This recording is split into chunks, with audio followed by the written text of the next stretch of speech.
और आज की सबसे बड़ी खबर का हम रुख कर रहे हैं क्योंकि आज अपने ड्रीम प्रोजेक्ट का उद्घाटन करेंगे प्रधानमंत्री नरेंद्र मोदी। आपको बता दें शाम 7 बजे सेंट्रल विस्टा एवेन्यू के पहले चरण का उद्घाटन होगा। इस बारे में एक एक डिटेल आपको बताएगा TV9 भारतवर्ष।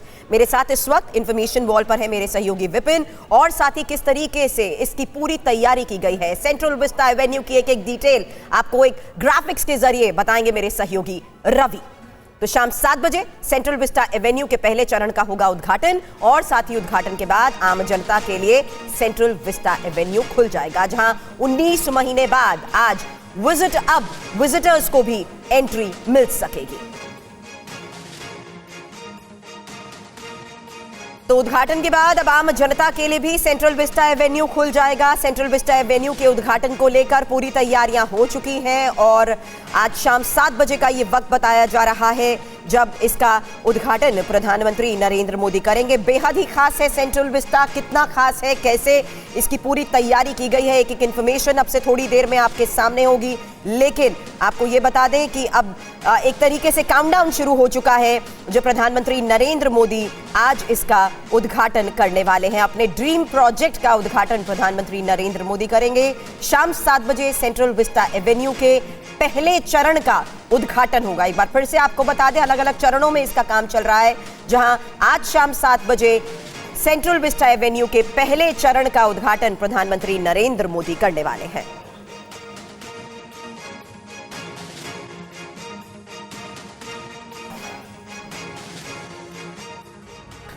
और 5 तस्वीरें हम आपको दिखाने जा रहे हैं। सेंट्रल विस्टा जो कि भारत के गौरव के तौर पर देखा जा रहा है, आज सेंट्रल विस्टा का उद्घाटन करेंगे प्रधानमंत्री नरेंद्र मोदी।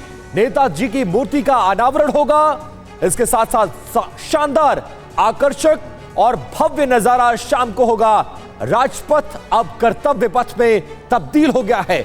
75 साल का देश का अमृतकाल और अमृत जो काल चल रहा है उसमें देश को एक बड़ा तोहफा प्रधानमंत्री नरेंद्र मोदी के द्वारा 2020 में इस प्रोजेक्ट की शुरुआत की गई और महज 19 महीनों में सेंट्रल विस्टा का पहला चरण पूरा हुआ और आज देश को समर्पित करेंगे पहले चरण का उद्घाटन प्रधानमंत्री नरेंद्र मोदी के हाथों।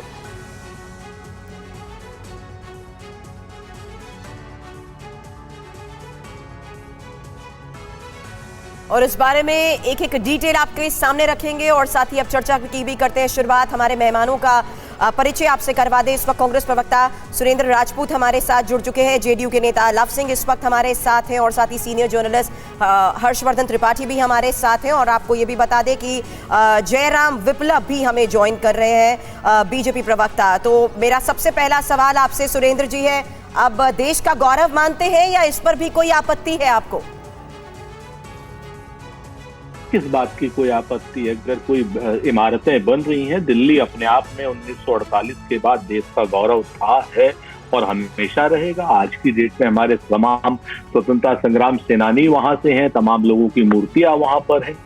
हमने जिस वक्त वो प्रश्न उठाया था वो उसको बनने को लेकर के, उसके अपव्यय को लेकर के था। लेकिन अगर आज की डेट में कोई चीज अच्छी बन रही है तो उसमें क्यों किसी को आपत्ति होगी? आप बताइए ना हमें कि अगर अच्छी चीज कोई बन रही है।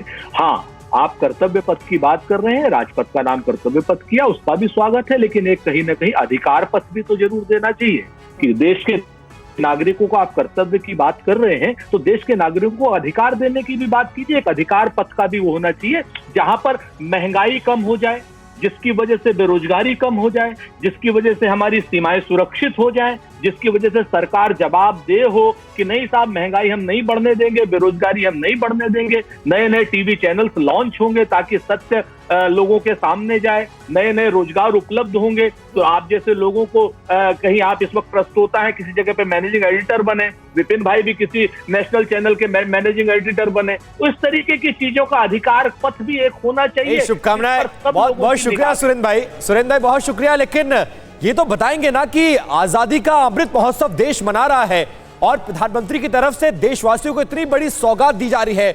आज तो मुझे लगता है कि आपको न सिर्फ देश को बल्कि बीजेपी के प्रवक्ता मुस्कुरा रहे हैं, उनको भी मुबारकबाद देनी चाहिए और हर्षवर्धन जी भी मुस्कुरा रहे हैं। आज बड़ा दिल दिखाइए और बताइए कि जो 75 साल में नहीं हुआ वो देश की नरेंद्र मोदी सरकार ने कर दिखाया। बहुत सारे ऐसे प्रतीक थे जो गुलामी का प्रतीक थे, उनको भी हटाने की कोशिश इस प्रोजेक्ट के तहत देखिए विपिन भाई, आप लोगों की समस्या ये है, आप लोग देश नरेंद्र मोदी को मान लेते हैं, हम लोग देश नरेंद्र मोदी को भी नहीं मानते और किसी को भी नहीं मानते। देश तरक्की कर रहा है, 75 साल में तरक्की कर रहा है। हर्षवर्धन जी वैचारिक रूप से हमारे विरोधी हो सकते हैं, लेकिन हर्षवर्धन जी से ही पूछ लीजिए, क्या 75 साल में देश ने तरक्की नहीं की? 1760 करोड़ के बजट को क्या हमने 34 लाख करोड़ का बजट बना करके नहीं सोचा? भाखड़ा नंगल डैम क्या गुलामी का प्रतीक है? हरित क्रांति क्या गुलामी की प्रतीक है? क्या ना दुग्ध क्रांति क्या गुलामी की प्रतीक है? बैंकों का नेशनलाइजेशन ये सवाल मैं हर्षवर्धन जी के साथ साथ अब बीजेपी के प्रवक्ता से भी जरूर करूंगी, क्योंकि विपक्ष तो यही सवाल उठाता आया है कि नाम और प्रतीकों के सहारे ही चलना है या आखिर काम भी होना है।